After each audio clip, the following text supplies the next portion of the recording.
Because mimi nakujua. Ulikuwa unapanga kuja kudanganya wa Kenya at Vision 2060. At then our son Uhuru Kenyatta, mfalme wetu, kiongozi wetu, atimuingiza kwa hiyo matope.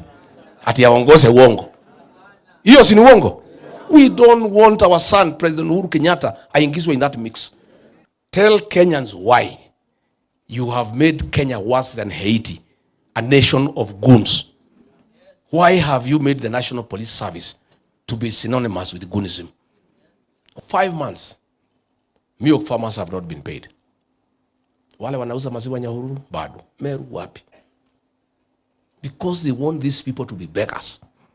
Instead of paying them money for their milk, wanataka wakae wagojee 200 waletewe na mheshimiwa. It's an economic strategy to impoverish people so that you control them. But the people of Kalau have shown no. Pale. Hao mareve ndio wanamwambia pale Kalau. Hujaona mambo ilikuwa pale. Huyo kijana anaitwa Chokora aliwindwa na mawaziri 7. Principal Secretary 16. CEOs of parastatals 41. Wabunge 91. Magavana sijui 4. Polisi 2000. Goons sijui ngapi. Juu ya hiyo gari ya moshi. Juu ya hiyo meli. Juu ya hiyo gas cylinder. Juu ya hiyo mattress. Juu ya hiyo blanketi. Juu ya hiyo viatu. Lakini mtu aitwe Mungu, aitwe Mungu. Mungu aitwe Mungu. President mwenyewe ndiye alikuwa anafuatilia na deputy president. That the people of Kalau stood up to a president, deputy president, 7 cabinet secretaries, 16 principal secretaries, 41 CEOs of parastatals, 91 MPs, 2,000 policemen, was my chiefs, assistant chiefs, wazee ya nyumba 10. I'm telling you. But our people of Kalau said no. This is about our dignity. You know, my MPs, they were being abused in parliament by Kalenjin MPs. Wanamwambia hiyo watu wa Kalau mtajua Ruto wako na pesa. Nyinyi ni watu ya pesa. Nyinyi mnaweza uza hata mama yenu. Si mlipewa pesa mkatoa deputy president mti yenu. Na nyinyi ni wabunge. Kama mnaweza toa deputy president na nyinyi ni watu wabunge. Na hii raia ya Kalau wakipewa pesa watapika kura vile tunataka. Mpaka watu yangu wanaigiza baridi. Wanakuja niambia kiongozi, sasa hii mtu hatupati amani. Hii watu wanatukejeli, wanatusukuma, wanatusomea how useless we are. And they are saying if they could give MPs and senators money to remove a deputy president from their own community, they can sell even their mother. Wakipewa pesa. Mimi nikamwambia nyinyi msijali. Mimi ni mzee kidogo. Hii watu wetu mimi nawaelewa. These are good people. Na mtaniambia. Tukikaa wanaigiza baridi tena. Medho wanakuja hapa anasema kiongozi kuja unisaidie. Hii vita mimi ni mtoto ya 35 years. Nitawezana na hii watu yote na meli na gari ya moja na nini? Namwambia wewe kijana endelea. Hao watu wetu ni watu wazuri. Don't worry, I know these people. These people, dignity first, anything else second, third. But heshima ya jamii kwanza.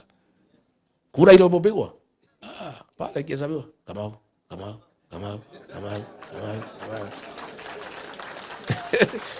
And not just that.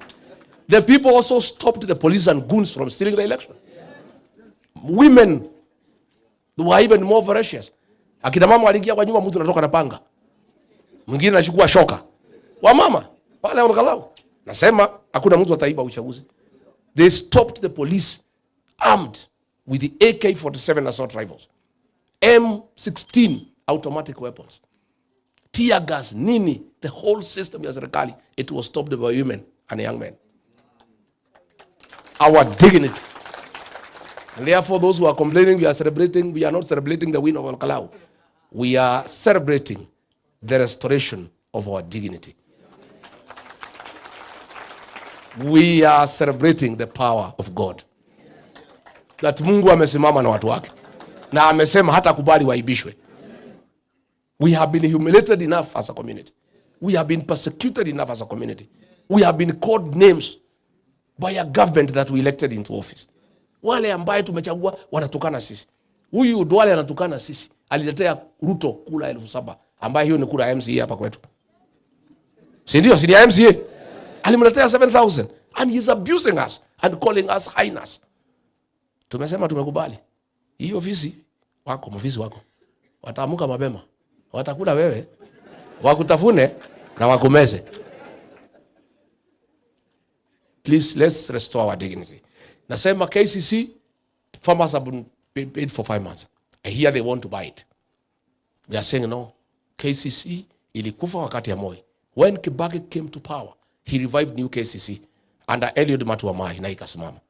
Hawa watu wanataka wakulima wakasirike, watoroke, wanunue KCC kwa yao. We'll say no. These people wamenunua Deraru. Deraru ni ile kampuni ya kutengeneza pesa. Na tunafikiria wanataka kutengeneza pesa ya campaign. Then kutakuwa na inflation. You know what Moi did in 1992 wakati ya note ilikuwa inaitwa Jirongo. He printed money and then there was inflation that almost brought the economy of this country down. I have been told unajua sasa wazungu wameanza kunitafuta. Wanasema ile mtu wa kusema ukweli ni Rigiji. Mkitaka tusaidike tafuta yeye. Sasa juzi hapa Nyanyuki. Iko askari wanaitwa Johnny. Iko program inaitwa Batuka. Hao watu ya RUTO, mtu anaitwa Nelson Koech na RUTO mwenyewe wakademand 3 billion. Ndio hii wazungu so that they can renew their contract waendelee kukaa pale. Wazungu wakataa. They decided to relocate to Tanzania. But then they love Kenya. So they wondered who can bring this matter to public attention.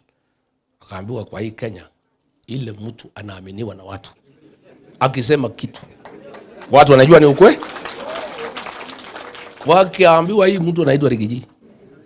If he tells you your wife is pregnant, go and buy diapers. Na waanze kujipanga. Sirio? So hii wazungu wakanitafuta. Wakanieleza we were to lose 500 jobs and the economy of Nyanyuki imeshikiliwa na hiyo wazungu wa Uingereza. We would have lost Nyanyuki. And these are my people. So when hii wazungu waliniambia nikaongea hiyo maneno. Immediately I spoke, RUTO akaitana, akaambia sign that contract hiyo kitu iendelee. So we have saved Nyanyuki. Na Nyanyuki yetu itasimama. Mimi nitaendelea kusema ukweli. Nataka kuuliza wazungu wote wako na shida wanitafute. Sasa wazungu wamenitafuta kutoka Jerumani. Contract ya kuprint pesa ya Kenya. When Delaru ilifungwa ilipatiwa some German company. For the last 4 months they have not brought any currency to the central bank. Because wanaambiwa hiyo pesa inakujaga Nairobi. They are being told to deliver the money to Mombasa.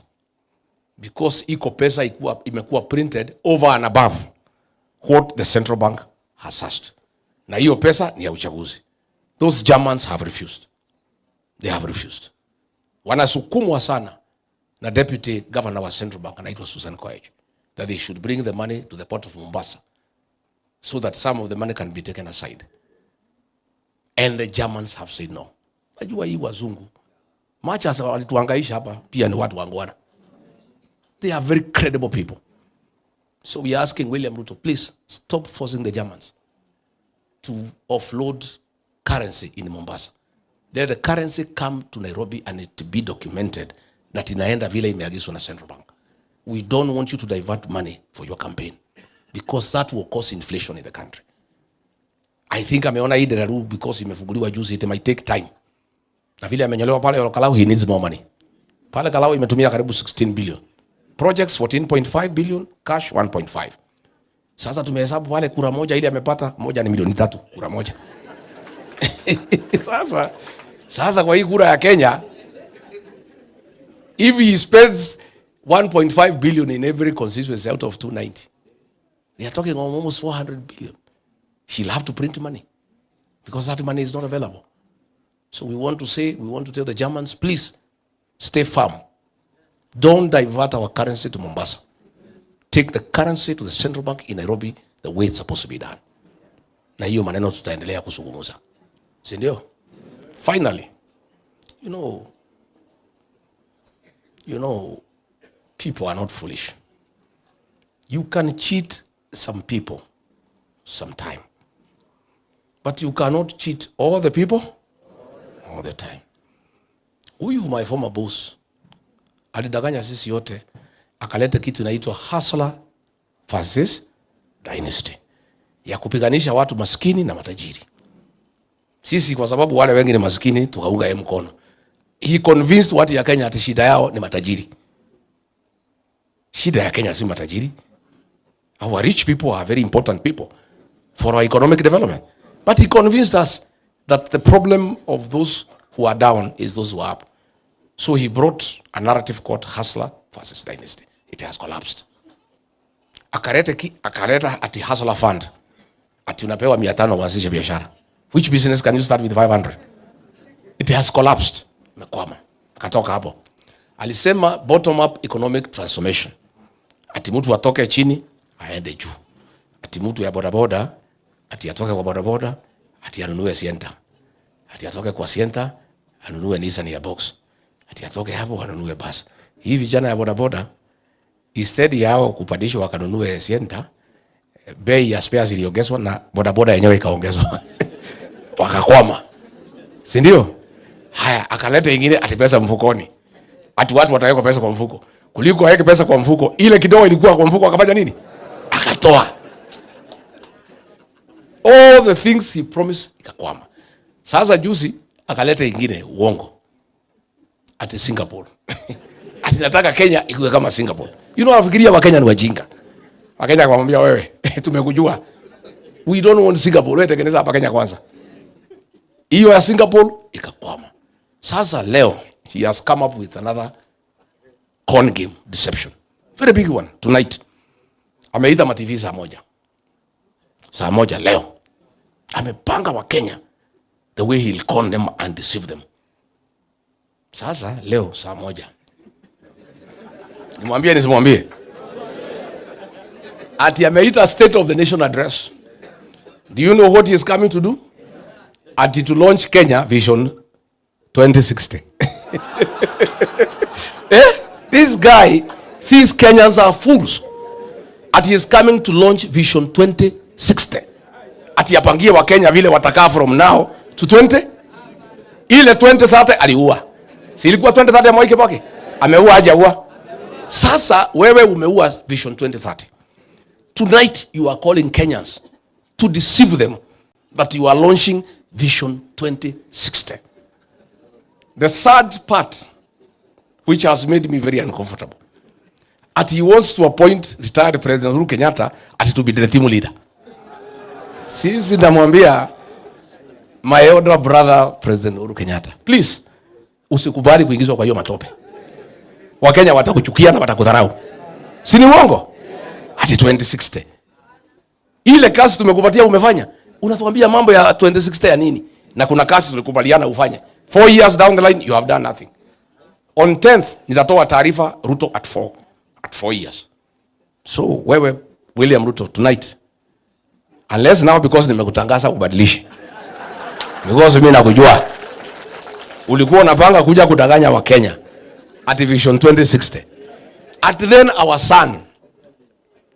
our son Uhuru Kenyatta, mfalme wetu, kiongozi wetu, ati muingize kwa hiyo matope. Ati aongoze uongo. Hiyo si ni uongo?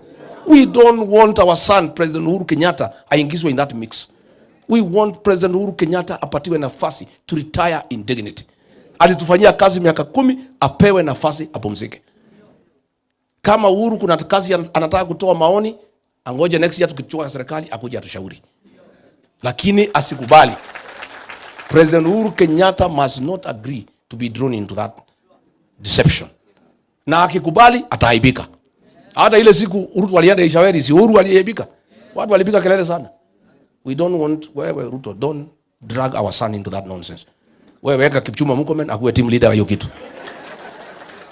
Ama ile Francis Atwoli. Si yako na watu wengi? Si apatie Atwoli. Give one of those characters mnakaa na hao. What I urge you to do, Bwana President, tonight, when you come to the TV at 7, many Kenyans have been switching TVs off when you come there. True or false? Please take time. Tell Kenyans why you ordered abductions of Gen Zs. Yeah?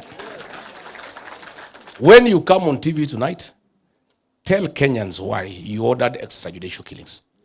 That is what they would like to know. Tell Kenyans why you have made Kenya worse than Haiti, a nation of goons. Why have you made the National Police Service to be synonymous with goonism? Why are you persecuting the people of Kenya using police and goons? That is what the people of Kenya would want to know. When you come on TV tonight, tell the people of Kenya, why did you destroy free primary education that was bequeathed to this great nation by third president, Mwai Kibaki? Kenyans would want to know. When you come on TV, tell them, why did you destroy Higher Education Loans Board, that model that served every Kenyan, I included, and brought something nobody can understand? When you come on TV tonight at 7, Kenyans would want to know, why did you interfere with the NHIF that was working? Instead of improving it, you brought an animal called SHA that is not working. That is what Kenyans want to hear from you. When you come on TV tonight at 7, after umemaliza mambo ya 2060, and please leave President Uhuru Kenyatta out of it, get time and tell us why you have pretended over the sale of public assets that belong to the people of Kenya. Tell the people of Kenya why, despite Rigathi Gachagua having dealt with the illicit brews, why you brought them back to kill our children. Kenyans would want to know. Tell the people of Kenya why you have made corruption a way of life in this country. Why? Those are the things that concern our people. And finally, tell the people of Kenya why you are abusing them. Ukiwa juu ya gari. Tena uambie watu ya Kenya, utatoka juu ya gari lini uingie ofisi ufanye kazi. Si ndio? Mwai Kibaki, mliona juu ya gari? Hata siku moja. Kazi ya Kibaki inaonekana haionekani. Waambie wa Kenya, utatoka juu ya gari lini uingie ofisi. You do some bit of work kidogo, hii mwaka moja imebaki, kabla uende nyumbani. Na hii madharau uache kutuma kina Duale na nini kutukana watu. Those are the things Kenyans want to hear from you. They also want you to tell them tonight that ya kwamba ukishindwa next year, hutatoa fujo, you will accept defeat and agree to go to Sugoi. We want you to make that assurance to the people of Kenya. And you stop interfering with the IBC to ban live streaming of results. Why do you want live streaming not to be done? We want results to be broadcasted live so that Kenyans can follow. Hiyo ndio maneno wa Kenya wanataka wasikie kwako. Na kwamba ukishindwa, you will not mobilize your community kutoa fujo. Vile ulifanya 2007. And finally assure the Church of Christ that tumewacha kutuma goons na wahuni kusumbua watu kanisani. Na ya kwamba kwa sababu kanisa ilikuunga mkono, you respect the church. And you not send police and goons to attack people inside the church. Ukifanya hayo ni sawa. Lakini hiyo uongo ya 2060 hiyo wajana naye. Kenyans are too smart. In the fact, ukianza mambo ya 2060, mimi najua Wakenya wengi watasema TV kuendelea na mambo yao. Because you know it's a lie. Why are you talking about 2060? Ongea mambo ya ile mwaka moja imebaki. Hiyo vision sisi tutapanga next year. Why do you want to talk about 2060? Tell us about the remaining 1 year. What you have done, ile umeharibu na ile unataka kufanya. Si ndio? Si tumemwambia? Amesikia. Amesikia.